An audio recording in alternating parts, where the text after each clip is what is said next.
Good morning, everyone. I'm Joni Padduck, and I'm your worship associate this morning. I first want to say welcome to all of you here today, and to those of you that are watching from home or elsewhere, welcome to you as well. I am so honored this morning to be serving today with our guest worship leader, the Reverend Sarah Gibb Millspaugh. Reverend Sarah is in her 18th year of ministry and on her seventh on the Pacific Western Regional UUA staff. In addition to helping congregations deal with whatever comes their way, she specializes in engaging conflict, fostering congregational healing from misconduct and destructive behavior, and resourcing congregations for anti-racist, multicultural transformation. She's a lifelong UU who's lived all over the country, so she especially appreciates the beauty and climate of San Diego, where she lives with her husband, also a UU minister, and their 5th grader, and their rescue dog. Here at UUCOD, we've benefited from her expertise as we've navigated many challenges over the past several years, and so we're very grateful to her guidance as we continue to grow and change. Thank you for being with us. Now, as we begin, we acknowledge that we are on the historic homelands of the various bands of Cahuilla people, and we honor the unique relationship that we hope emerges between our community and the indigenous people and their traditional territories. Let this acknowledgement serve as a reminder to recognize, honor, reconcile, and partner with the Cahuilla people whose lands and water we benefit from today. In this congregation, we welcome all people of all sexual orientations and gender identities, of all ages and sizes, people of all economic statuses and professions, of all physical and mental abilities, people of all races and ancestries and cultures. We welcome you wherever you come from, whoever you love, whatever your immigration status or your civic engagement. We welcome all those who will learn and grow with us as we commit together to embrace the rich and beautiful diversity of the world and to build a community centered in justice, compassion, and love. You are welcome here, and we're really glad you're with us this morning. It is important to us here in this community to create a safe and healthy environment for everyone who gathers in worship, including those who are immunocompromised or have other risk factors. Our COVID protocols are in place. About vaccination and masks are in place because we wish to do everything we can to protect us all. A reminder that masks covering your nose and mouth are required to attend in-person worship, preferably KN95 masks. If you arrived without a mask, I'm sure you were greeted at the welcome table and provided one. If you didn't, you're welcome to go and get one now. Please choose to act for the health and safety of our community. Our service is always available streamed on our website if you need to observe from home. We have a couple of announcements this morning. For those who haven't signed up, this coming Wednesday, right here in the sanctuary, we're having a fundraiser for the benefit of our sacred grounds. It's from 10 a.m. to 1:30, and it's free to all, although a suggested donation of $40 or whatever you can afford would be greatly appreciated. For any questions or more information, you can see Bryna. Bryna, would you raise your hand? That's Bryna right here. And she will answer any questions you might have. And if you need to contact her another time, or for those of you at home, her contact information is in the directory. Jane Betstover has an announcement. Jane, could you come forward?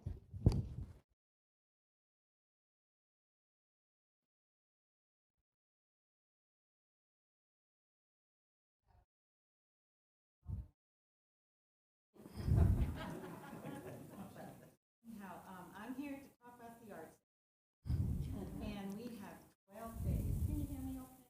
No, he's working on it. How about now? No, 1 second. 1 second. 2 seconds. Okay, good to go. How about now? Oh, okay. Yay. Well, what I was saying is that I'm here to talk about the yard sale, which is 12 days away. I counted it up each day. And it's coming right up. It's a real fun thing. I enjoy it myself because every time I schlep all my stuff in, I always go home with stuff. which I find a treasure. So please come. It's going to be on the 17th, March 17th, and March 18th. The time is 9 to 4 each day. And starting on 8 days from now, coming right up, not tomorrow, but a week from tomorrow, is when we're going to accept donations. And so just bring your stuff in Monday through Thursday into the community room, and we're going to be there pricing away. I am needing volunteers still. A lot of people have really stepped up, and I thank you, all those people who have. But we're doing it 2 days this time, because last time we had to give away stuff because we didn't have enough time to sell it. So we're stretching ourselves a little more this year, and if you can donate time, I need cashiers, particularly on the later time in the afternoon. I need help with lifting boxes and tables. I've got a table out there. Even 2 hours is going to be fine. If everybody steps in, it's going to be so much lighter work for everybody. So please, thank you. Thank you very much.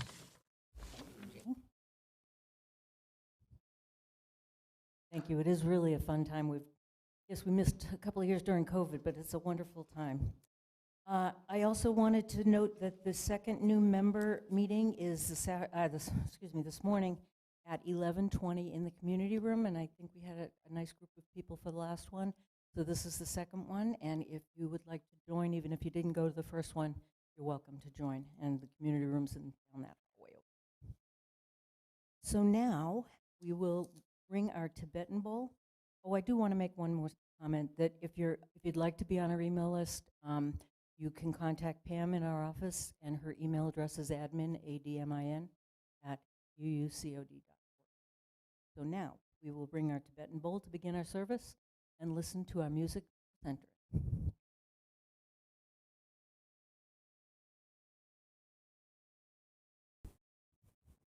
Our opening words come from the Reverend Ish K. Mishra Marzetti.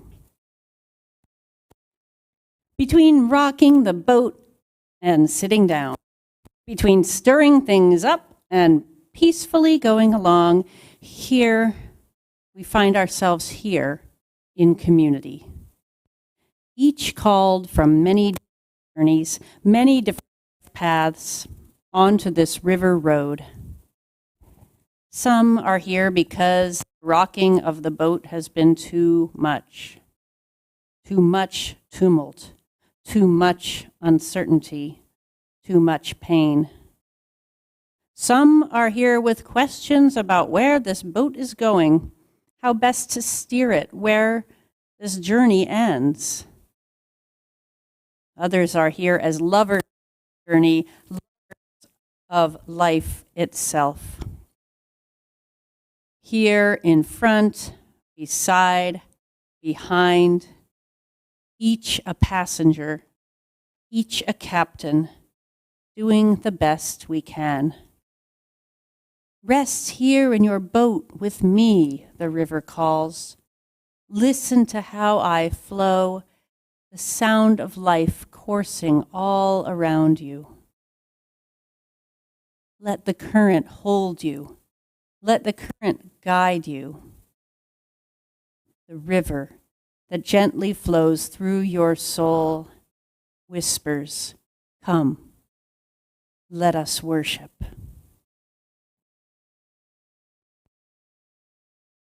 I invite you to rise in body or in spirit and join in singing "Just as Long as I Have Breath," which will be projected on the screen and is also in your gray hymnal as number 6.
Now, if you'll join me for our chalice lighting and words of aspiration, the words are on your screens.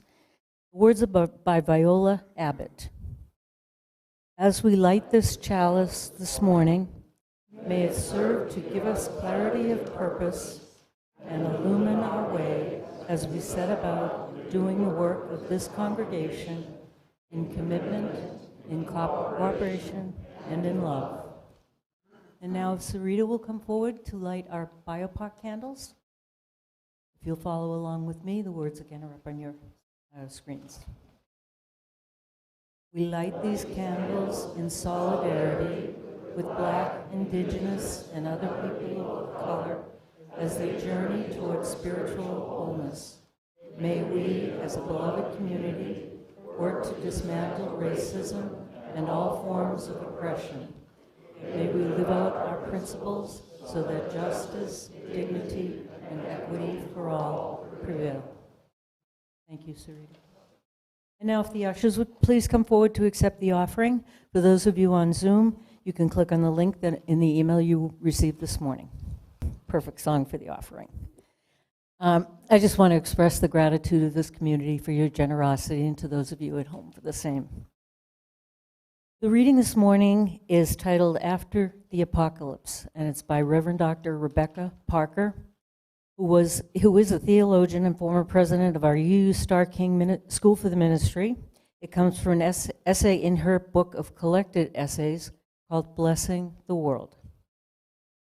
According to popular religion, we are living on the eve of the apocalypse. A catastrophic cosmic struggle is coming when God's forces will battle the forces of evil. Evil empires will be destroyed, and from their collapse will rise a new heaven and a new earth. In place of the 1,000 years of wrong will come the 1,000 years of right. Religious liberalism, Unitarian Universalism included, has its own variations on the apocalyptic dream. Our version doesn't imagine that old worlds are destroyed and new ones created simply by the act of God. We put ourselves into the drama. We assign ourselves the task of dismantling evil empires, and we go to work, hammering together the New Jerusalem. Think of the evil empires whose ruin we have tried to orchestrate. Patriarchy, racism, homophobia, militarism, economic injustice, environmental abuse. And we know the new world we want to put in place.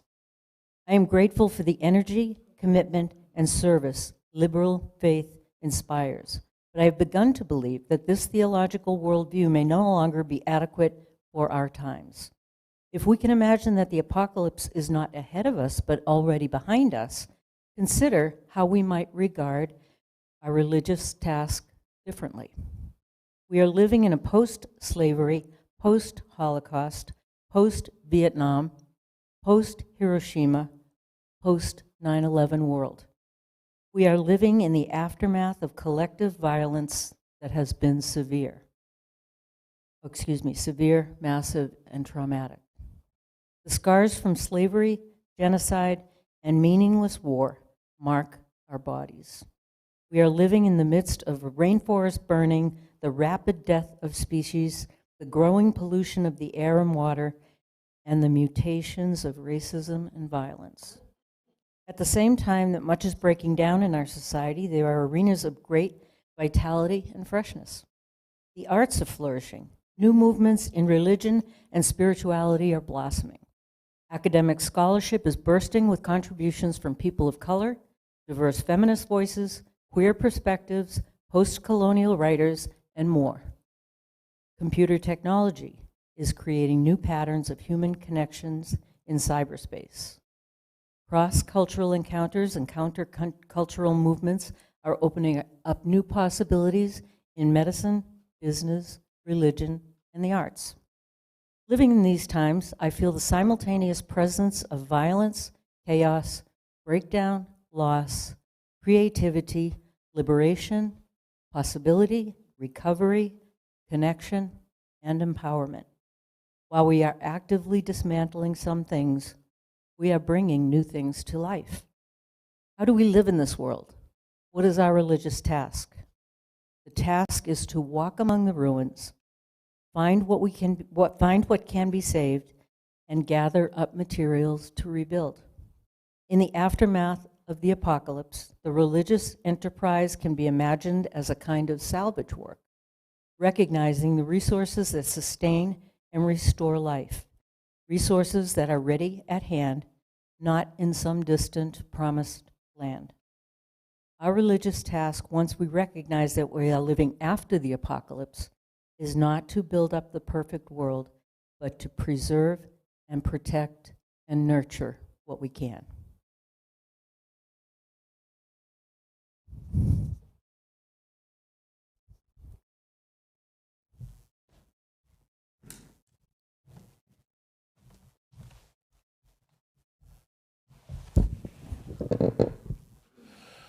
Part of the way that we preserve, protect, and nurture is to take care of each other, to see each other's lives, to hold each other's hands, to embrace each other in joy and in sorrow. And so we share now the joys and sorrows that have been shared from our community on this day in March. Joni lights a candle of enormous gratitude for the achievements in medicine and for the skilled medical personnel at Eisenhower Hospital. 5 years ago today, her beloved Bill suffered a major stroke. After surgery to remove a large blood clot in his brain, he walked out of the hospital 4 days later on his own and has had no lingering effects at all. Much gratitude also to Leslie G. for coming to be with me during and after Bill's surgery, which was in the early morning hours. Also to Leslie and her husband Gibb for their warm hospitality. They put me up in their casita so I could be only a mile from the hospital in case of emergency. Love and gratitude to all of you who were by our side as we navigated that scary time.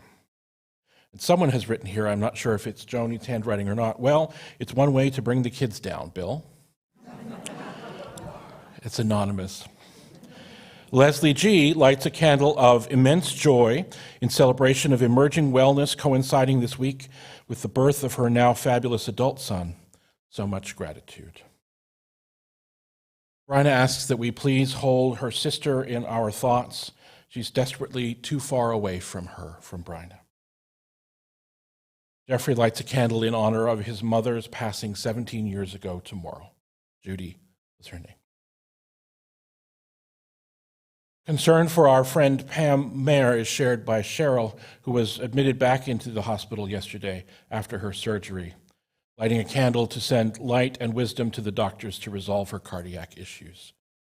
We hold Pam and her family in our hearts.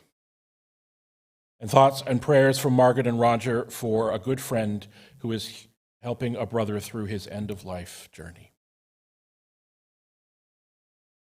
And I light a candle of sorrow and rage and determination for the people of Mississippi and Tennessee and Oklahoma and other states where state legislators are passing legislation that is designed to do nothing else but erase trans people in violence and in our minds and our hearts. And so I light this candle in defiance of that erasure and a call for myself and all of us to speak, to act in protection of the lives of our beautiful trans, gender nonconforming kin in our lives and in communities around us.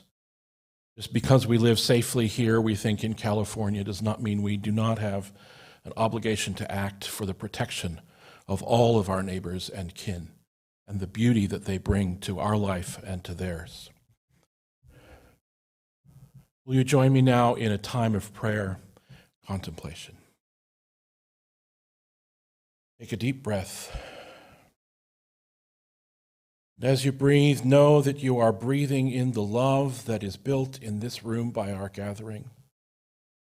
The love that runs through all that we are, through all that we do, through all that we aspire. This is a love which holds us, touches us, inspires us, challenges us, and supports us as we do the work of love and joy and justice in our world.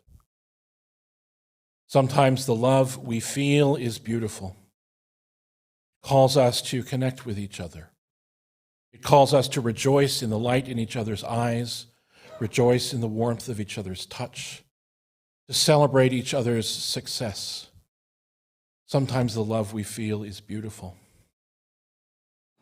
Sometimes the love we feel comes to us in the form of anger at injustice. It comes to us when we see others harmed, when we feel ourselves harmed. It comes to us to remind us that the actions of our leaders are accountable to us. And so we remember that this love, which inspires and supports us, also challenges us to act in the world for justice and safety and peace. And this love comes to us quietly when we are sad, when our joys are small, when we are in need of reconciliation, when we are in need of comfort. It's still a small voice which speaks to us and reminds us that in all of this, in everything that happens, we are not alone. We have each other. We have our neighbors and our friends and our kin all around the world. We are not alone. We breathe the air of life together. We feel the pulse of love as it runs through our hearts. And we pause now in quiet joy and gladness, the presence of that love in all we do and all that we are.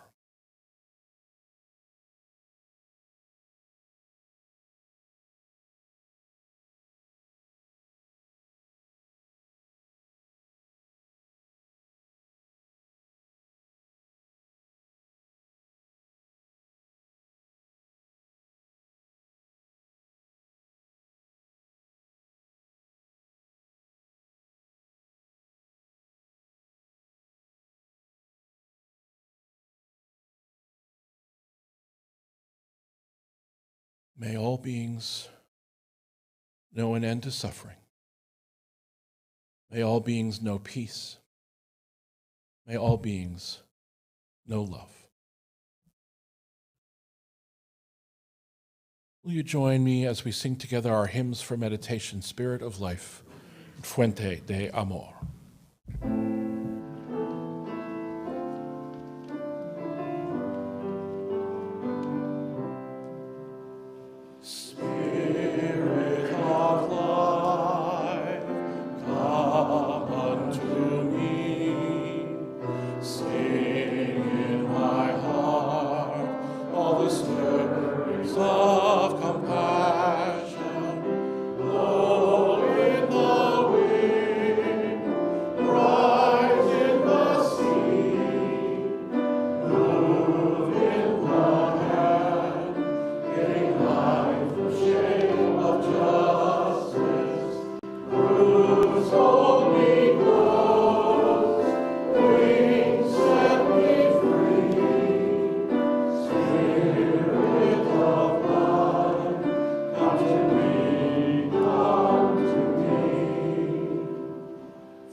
I'm so moved to be with you today here.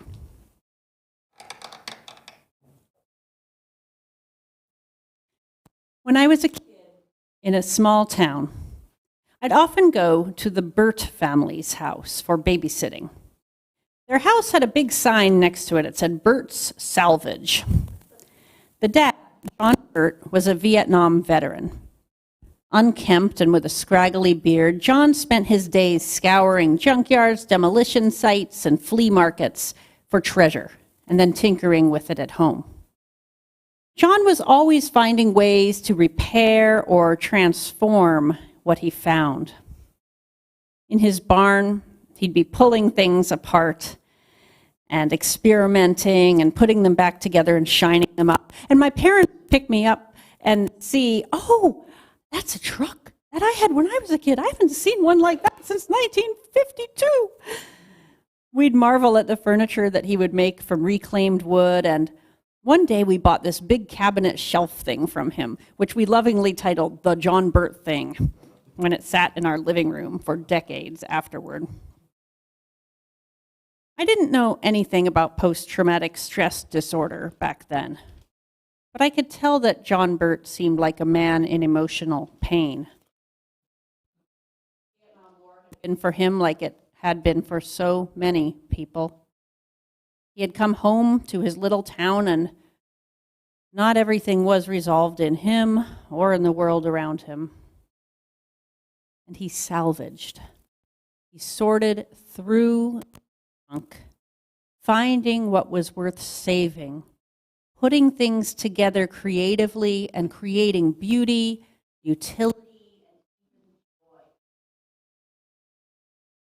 This is our religious task as people here in the Coachella Valley, here on the western edge of this Colorado desert, here in the United States in the year 2023. Here where we live on occupied land, here at this strange time of climate change and drought and flood, here where the people are divided between deep red and deep blue, and our democracy seems more fragile than ever. Here where wars are escalating and spy balloons fly through the sky. Here with so many disruptions and so much threatened with collapse, where we don't even know what business as usual is anymore, right? As the new Arcade Fire song puts it, we are standing at the end of the American empire, something many of us didn't used to think we could ever dream about losing, as the song says. But maybe we feel neutral about this, like the old REM song. It's the end of the world as we know it, and I feel fine. But I certainly don't.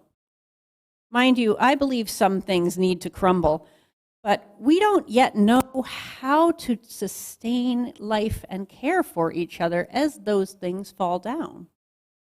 And that worries me deeply. We are up against tremendous forces. Human forces that are fundamentally anti-human, anti-humane. When I think of all this, my heart literally hurts. I feel a deep sadness, a fear, a pain. Of course we do as Unitarian Universalists. This pain is there because we know that we are all connected with all life. We are here together with our fates bound up in one another's on this precious spinning planet Earth. And knowing that, our faith communities have a special role, a unique purpose. We are here to bless life with wisdom and meaning. We are here to hold and help and heal one another. Here we are uncovering and upcycling what is worth keeping, and we are building something beautiful and worthy together. Something multifaceted and brilliant, made of materials old and new. We are building a congregation, and we are building ourselves. We are, so to speak, always under construction. This is something I've treasured about our faith ever since I was a UU kid, that we honor the ways that our religious beliefs can grow and change our whole lives long. Our personal beliefs and practices are always open to change based on our life experiences. There's no fixed place where our beliefs need to arrive and stay in order to be a Unitarian Universalist. Our faith gives us permission to always be under construction from cradle to grave. But it's not about getting that construction perfect. It's not about perfection, not necessarily even about progress. In the 50s, when my dad was a Unitarian kid in Massachusetts, his congregation spoke this once common affirmation in church each Sunday. They said, "We affirm the fatherhood of God, the brotherhood of man, the leadership of Jesus, salvation by character, and the progress of mankind onward and upward forever." Whew, that was overly optimistic, not just sexist.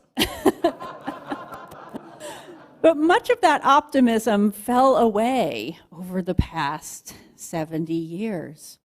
But even in the Unitarian Universalism that I grew up in the 70s, the 80s, I grew up with this strong belief in the forward motion. We become progressively wiser, more enlightened, more civilized as time went on. You know, we would be beyond racism, poverty, disease, and war by 2023. Instead, here we are right in it.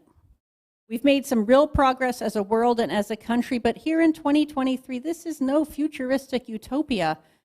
We are less like the Jetsons, and we're more like John Burt in his old salvage yard, scrambling to find what's worth saving and looking for the wisdom, the inspiration, and the creativity that's going to enable us to carry on in the face of pain and impending collapse. What is the work of religious communities in this time? It is certainly not to put a happy face on all of this and call it God's work and tie it up in a neat little bow. We couldn't do that if we tried. No, as Reverend Dr. Rebecca Parker wrote in our reading this morning, we are called to be engaged in a kind of theological salvage work too. Our task, she writes, is to walk among the ruins, to find what can be saved and to gather up those materials to rebuild. In the aftermath of the apocalypse, the religious enterprise can be imagined as a kind of salvage work, recognizing that the resources to sustain and restore life are ready at hand, not in some distant promised land. When I first met the UU Church of the Desert, you were devastated. Those resources felt far away in many ways. Summer of 2016, and your minister, Reverend Suzanne Marsh, had gone on a road trip with her wife. And on that road trip, she collapsed and died. I came as your brand new regional staffer to meet with the board and hold them in their grief and talk with the board about what they could do for ministry and what they could do to hold the whole congregation in its grief. But I soon learned that that was complicated grief. Before Suzanne died, she was in conflict with various members and leaders here. She had been rude to some, she had held back information from others. She had in many ways been at her wits' end. She was very frustrated, and some UUCOD folks had been close to their wits' ends with her, very frustrated too. So tensions had already been high.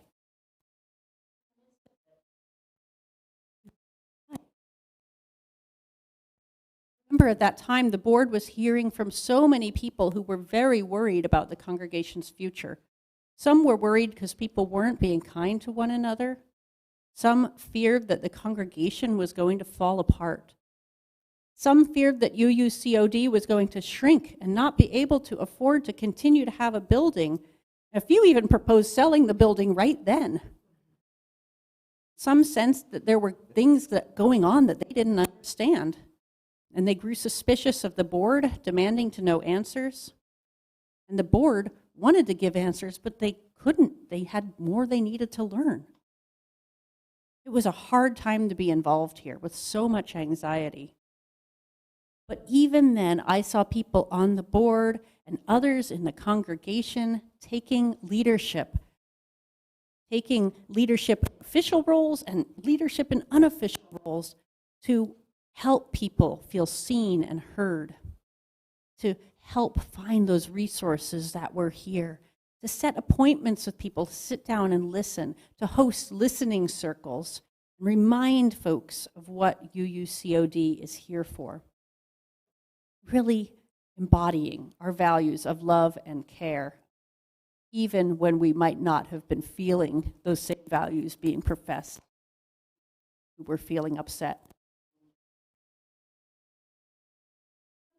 For the board to be able to talk with the congregation about what had really been going on with Reverend Suzanne and the congregation's finances. And I came here in this very room when your then President Sarita Gonzalez shared what had been discovered about Reverend Suzanne's financial manipulation and helping make clear that a breach of trust had occurred. It was a painful time. People place a lot of trust in their ministers, rightly so, and some of that trust had been abused.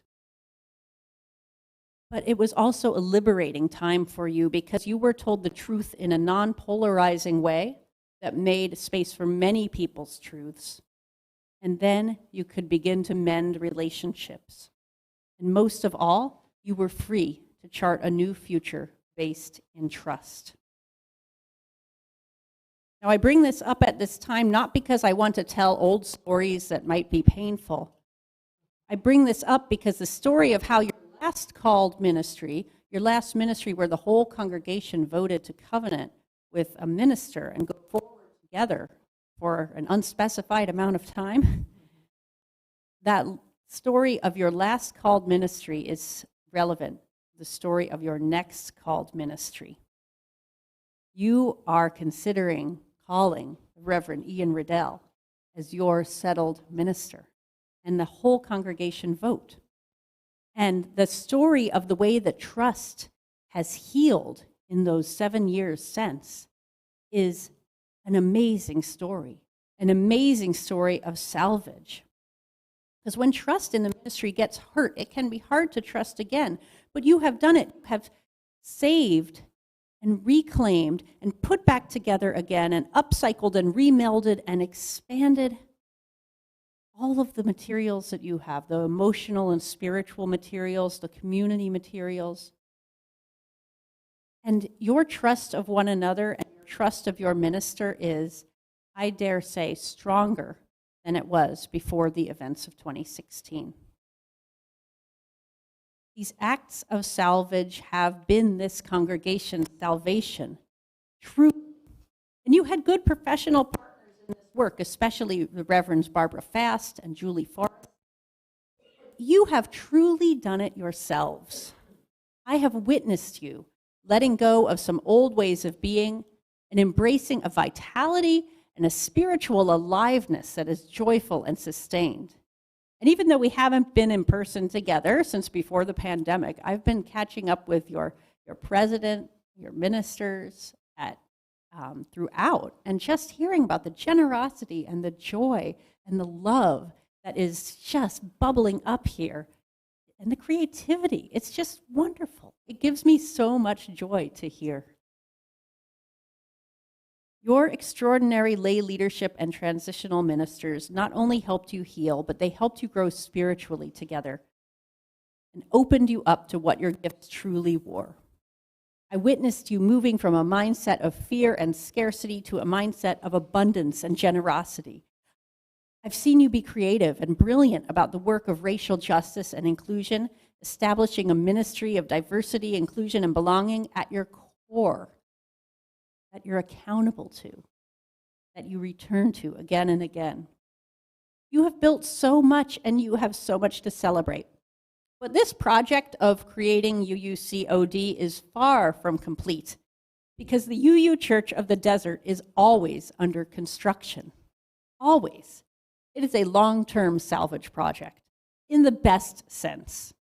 Combining old tradition with new, polishing up gems of wisdom so they shine, and especially now looking toward making Reverend Ian Riddell making a long-term commitment with him and him making a longer-term commitment with you. You have an opportunity to rededicate yourselves to the creativity, the resourcefulness, and the positive salvage work that have helped you grow together so beautifully. The salvaging saved John Burt in a way. He was still clearly a man in pain, but saving isn't about taking away all the pain. Society and our world is likely going to continue to grow more unstable, more violent, and more unpredictable. We can't save ourselves from all that. In the midst of it all, the saving work of our religious community is about bringing meaning, purpose, community, wisdom, love, and a sense of the holy to one another. And these things don't take away all the pain, but they are a salve, a balm, a way through the hard times, not alone, but held in spirit and in beloved community. As all of you here, you are emerging into this time and this place together. Like the trees in the mural behind you, you have trees spreading your roots toward one another, weaving your lives into this collective that will grow and leaf and fruit in ways that you can't predict or imagine. But the way you will grow it is by bringing yourself here, your whole self, with your heart that is hurting and strong and vibrantly alive. Here we dust off and polish up the old and creatively infuse it with the new and bring it into our lives and into the world. Bless you, UU Church of the Desert and Reverend Ian Riddell, as you move through your saving work together. May it be so. I invite you to rise in body or in spirit and join in the hymn, We Would Be One, which is number 318 in the hymnal and will be projected on the screen as well.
Before Reverend Sarah extinguishes our chalice, I just wanted to mention that Jeffrey's playing a special song today.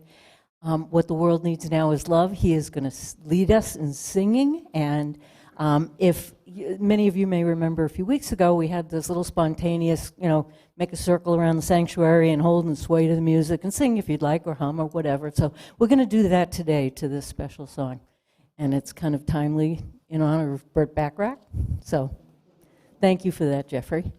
Okay, so now we'll extinguish our chalice. We extinguish this flame, but not the light of truth, the warmth of community, or the fire of commitment.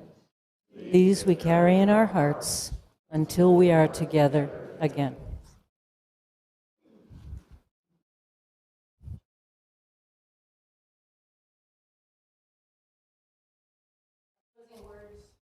Is this on? There we go. Words come from the late Reverend Dr. Hope Johnson, and they speak to us as we salvage here in the community. Hope charges us. Listen, light the way, lend a hand, make decisions, commit, take risks, fail forward, build community, nurture meaningful relationships, give thanks. Someone or something that you believe in, live, love, dream big, be transformed, change the world, lead, keep your dreams alive. May it be so.